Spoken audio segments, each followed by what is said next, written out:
Bom dia, pessoal. Eu ando meio sumido, né? Mas não é por nada, não é por motivo específico, não. Eu, às vezes, dou uma parada, né, para me autoavaliar, observar mais distantemente as pessoas com quem eu convivo, com quem eu falo, né, sobre os distúrbios, fazer uma reavaliação dos meus temas, dos meus conteúdos no site, no canal do YouTube, né? E no blog. Aí repensar, né? Se tudo que aquilo que eu falo está dentro do contexto, se preciso mudar alguma coisa. Então eu faço assim o tipo de uma introspecção para me autoavaliar, né? Diante do que eu ouço todo dia, diante do que eu vejo todo dia das pessoas, né?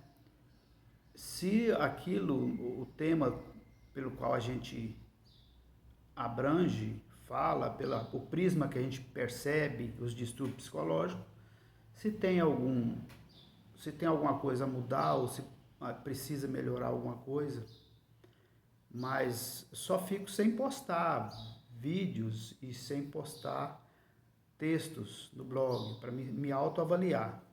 Mas eu não deixo de ouvir as pessoas, de falar com pessoas sobre o tema, tanto no meu privado, quanto em uns dois grupos que eu participo, eu procuro falar com as pessoas. E uma coisa que eu tenho percebido ultimamente, nesses últimos, principalmente da pandemia para cá, desde o início da pandemia, e isso pelo que as pessoas vêm me relatando, ou essa semana mesmo eu falei com as 5 pessoas, o que me causa preocupação, assim, uma preocupação maior, é o grande número de pessoas com distúrbio psicológico que estão se procurando, né, médicos em busca de doença no corpo, em busca de desequilíbrio no corpo, em algum órgão, alguma parte do físico. É normal isso, a pessoa procurar, né? Mas assim, com a frequência que a gente está vendo, foge um pouco, né, do habitual, do concebível.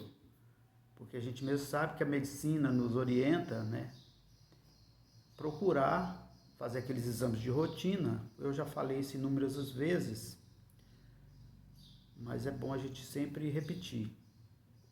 A medicina nos orienta a buscar assistência de 6 meses, de 1 em 1 ano, para fazer aqueles exames rotineiros, aqueles exames para ver se fazer aquele check-up, né, anual, ver se está tudo tranquilo. Mas é peculiar a nós, portadores do distúrbio psicológico, não entender isso. Ao primeiro sintoma, a gente corre para o médico, para o hospital, para o pronto-socorro.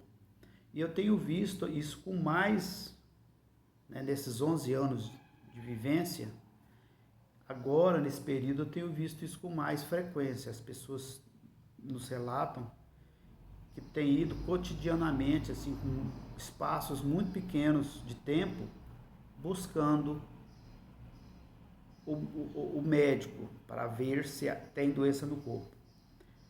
E o pior nem é isso. O pior é que dessas pessoas com quem eu falo, essa semana, eu repito, essa semana, umas 5 já me procuraram para relatar que foi ao médico que... Dessas 5 pessoas, as 5 tiveram um diagnóstico de que o corpo está sadio, não tem nada. Fizeram alguns exames. Uns fizeram eletro, outros fizeram Holter, outros fizeram outros tipos de exame, né?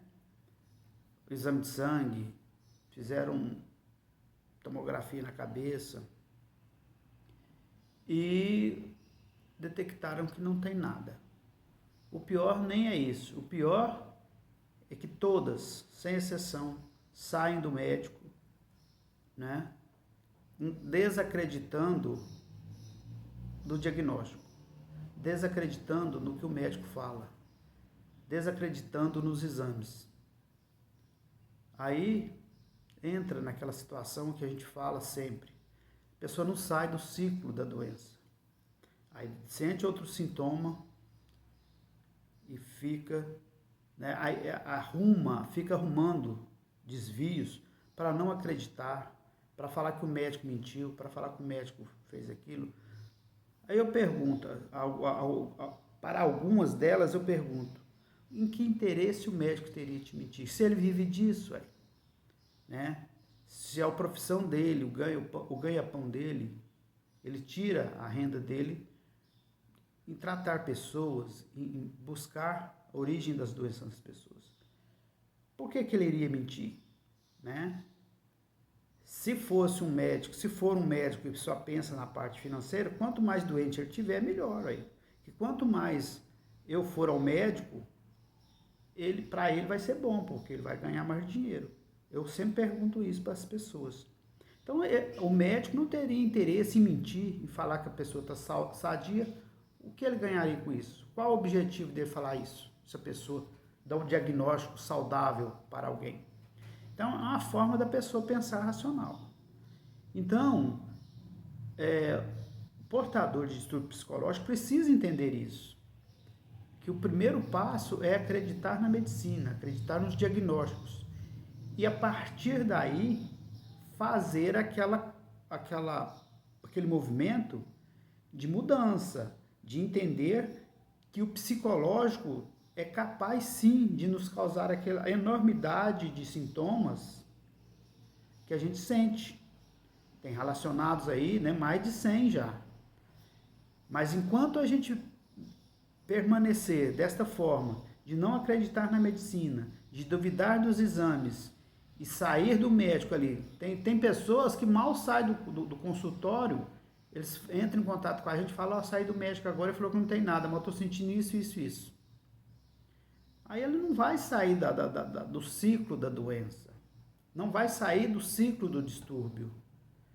E o doente, o portador desse distúrbio, precisa entender que a maior responsabilidade é dele, mudando esse tipo de conceito, mudando esse tipo de reação, mudando esse tipo de comportamento.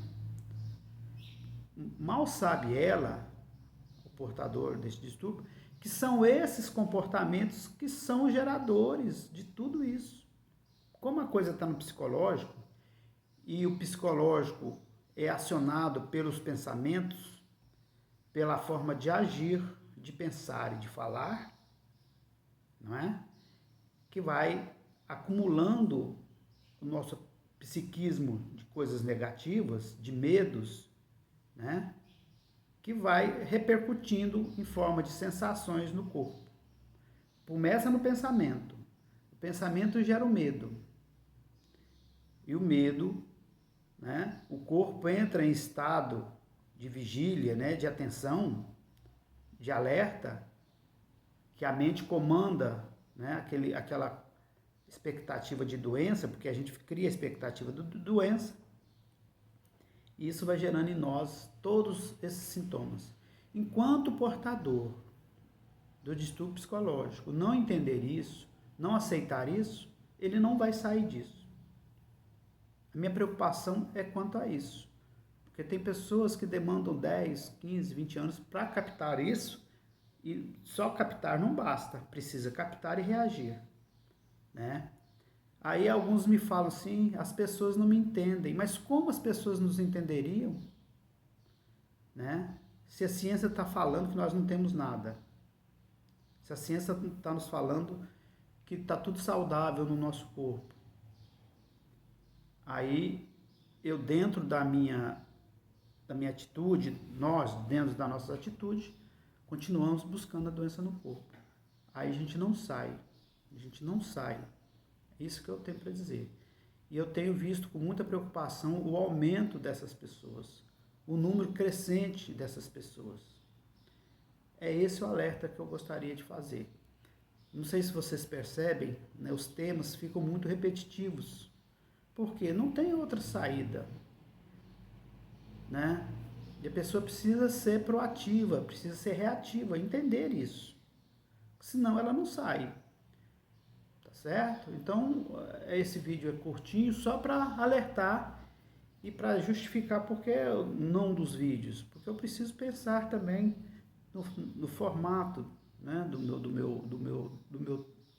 meu conteúdo, para não ficar uma coisa muito chata. Então, eu só fiz esse vídeo para relembrar e para mostrar a preocupação que eu tenho tido com essas pessoas que não mudam, tá? Vou voltar a gravar com mais frequência agora, sempre no intuito de ajudar. Vocês fiquem com Deus, até a próxima.